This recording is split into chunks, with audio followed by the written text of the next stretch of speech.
the Quantum Day is one day during the week of the Cyber Week, because we decided that actually quantum is definitely related to cybersecurity as well.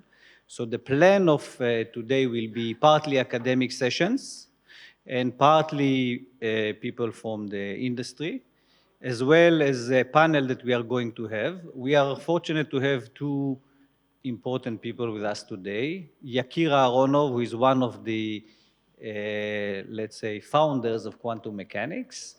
That will be one, and Professor Arthur Eckhart, who is a pioneer in quantum cryptography. So I think we're going to have an exciting panel. Let me tell you a little bit about the Center for Quantum Science and Technology at Tel Aviv University. So we founded it about 4 years ago. And the idea was to establish some kind of an umbrella for the activities of quantum information and technology at Tel Aviv University. The faculty, we have more than 20 labs, and they are located in different places in the campus, including engineering, chemistry, physics, computer science, etc. And we are working on in different disciplines, as I will explain. Actually, we are pretty much covering the whole range. We also have undergrad programs in engineering and physics and computer science and physics in these fields. As Adi mentioned, there is a quantum computer, the first quantum computer in Israel. It's a small one, but it's a start. It's actually here in company that was assigned to assemble it. Rashut HaChadshanut was the one who was sponsoring it. And we have an agreement, an academic agreement with them. So students and faculty will be able to work, to see, to use, etc. So I think it will be interesting for you after the meeting to go there, see the place, see the equipment. They also have strong classical computing, not just this quantum. Okay, so let me slowly start the Quantum Day. And this is actually not about quantum, it's about money.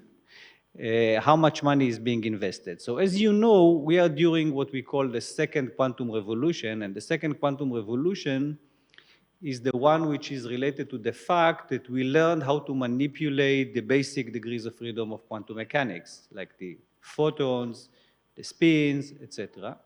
And because of that, it opens up a new playground for technology. And now many countries took up the challenge and started to invest in it. And you can see here all kinds of numbers. You can, of course, also see Israel. Israel is a modest number. It's about 1 billion shekels. But you know the Israeli system. This is divided on 5 years. So the Center for Quantum Science and Technology in Israel actually deals with these four fields. One of them is quantum computing. Here we are thinking both on the hardware and algorithms in the software. Quantum communication, I will explain a little bit about that. That is one of our flagship programs or projects. We are trying to establish a free space quantum communication channel. Then sensing and materials, people in different disciplines, as I said, in engineering, chemistry, and in physics. Now, why quantum mechanics is surprising? Let me remind you or briefly review why people were surprised when they discovered quantum mechanics compared to their usual intuition in classical physics. And these characters I'm going to talk about will play a role in this field the whole day. So one thing is the story of superposition. It turned out that the quantum particles don't have to be in one unique position. Therefore, it doesn't have to be at the state, let's say, of 0 or 1, but in a superposition. And this is called the qubit. And this is a fact of nature. It has been established experimentally. We know this is true. So therefore, the basic unit for quantum information processing is already different. The second thing which is surprising is this so-called entanglement, which is a fact that you can entangle quantum particles. They can be very, very far apart. But this quantum correlation is something that you don't see classically in the sense that you can perform, say, a measurement on one and it will affect the other one. It's a kind of a non-local effect. So if you think about a computer program, you can actually entangle part of the computer program with another one, and performing set of operations on one will affect the other one. So that's the second ingredient. And the third one is no cloning, which is a simple statement in linear algebra, but is very profound, is the fact that you cannot copy in quantum mechanics. You have only one single copy, and if you try to copy, you will destroy the original one, and this is the basis for many, many applications, including the ones in quantum cryptography, in teleportation, etc. So these three main strange properties of quantum mechanics will play a role during the day. Of course, the famous example, basically the only one that we know which has an exponential advantage for quantum computers, so the only one we know so far, is the factorization problem, which gave us confidence that quantum computers can do things better than classical ones. And now let me briefly say one or two sentences about a flagship project that we have. We decided that one thing we can bring to Israel is quantum communication in free space.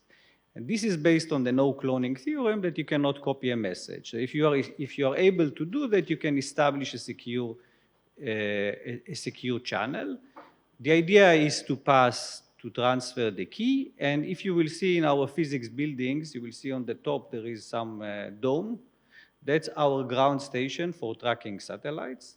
And the program that we have is to do it at different levels. Now we're starting with drones and then a satellite.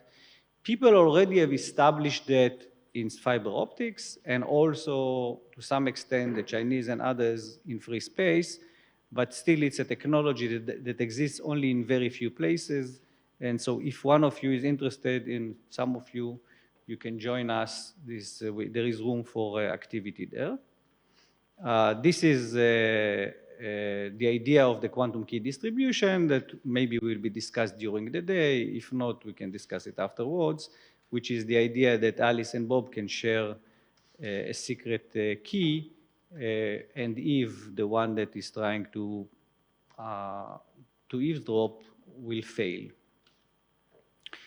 I thought about telling you about the protocol, but I think in view of the time, it's okay to pass it. But this is the vision, and we are correlated and connected with other institutions around the world, in Canada, in India, in Singapore, also in Germany. These are the pictures. This is the building. You can recognize the building. Here this is the Shankar building, and on the top you will be able to see this ground station. You can see that from Tel Aviv University we can track very easily satellites going very fast and about 400 or 500 kilometers above us. These are the equipments, and these are the people that some of you, Arthur is here, but some of people that share with us their knowledge. And these are the people that work on this team. Okay, I think I'm in time, so let me wish all of us a great day. And by the way, there will be always time for questions during lectures, so feel free to ask questions. Okay, thank you. Okay, so I think I will now call so we have a 10 minutes discussion or after this talk, and this will be done by Professor Yitzhak Ben Israel, who is the conference chairman of the Cyber Week, and is also the director of the Blavatnik ICRC in Tel Aviv University. Professor Ben Israel.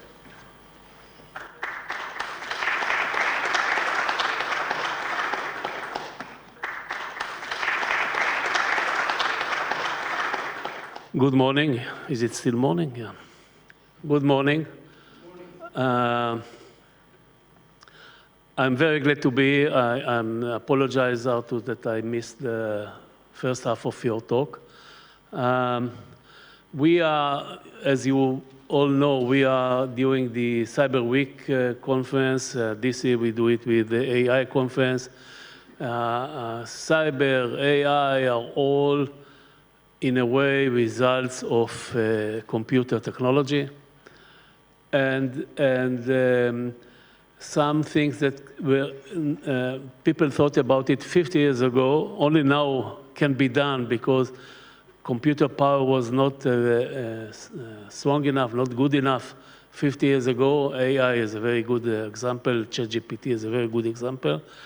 And when we thought about the future, you don't need more than 30 seconds to think about it.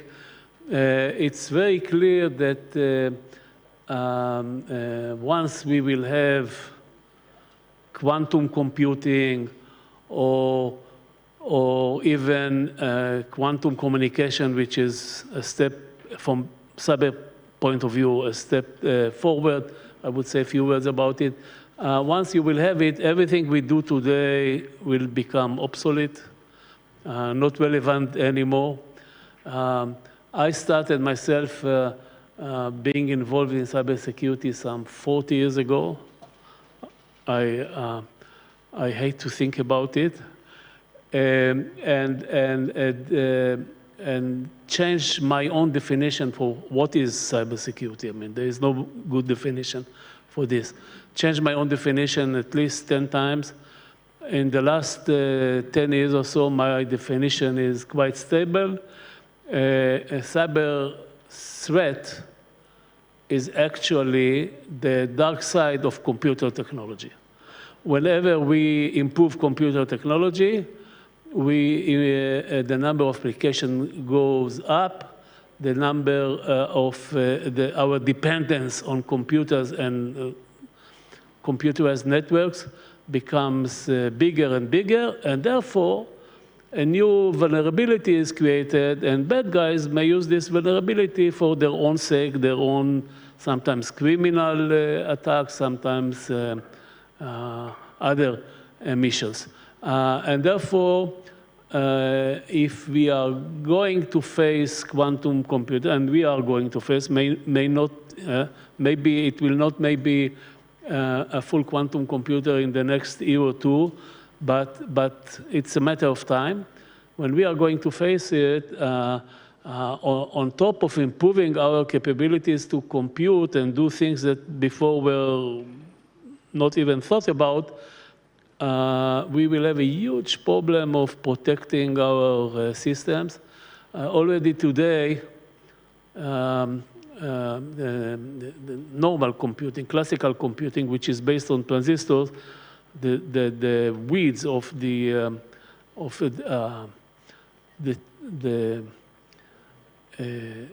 technology is based on transistor with one dimension is something like 20 atoms of silicon, 20 atoms of silicon. We cannot go and divide it by 2 as it was for the last 60 years, because we will come to the area of few atoms, and few atoms need a different physics. And therefore, it's very clear that the end of the era of transistor is approaching and should be replaced by quantum computing. The problem is, how should we go there? And I'm very glad that you came to discuss it here. This is why we added to the Cyber Week and AI Week a Quantum Day. In a normal life, maybe not during war, it should be more than one day, but this is what we could do. Welcome everyone to Israel. I know it's not so simple to come during a war. I mean, we almost forgot there is a war outside, but for the outside world, it is still an active war. And I wish you fruitful discussions, and I hope next year we will extend and have more time for discussing quantum issues. Thank you.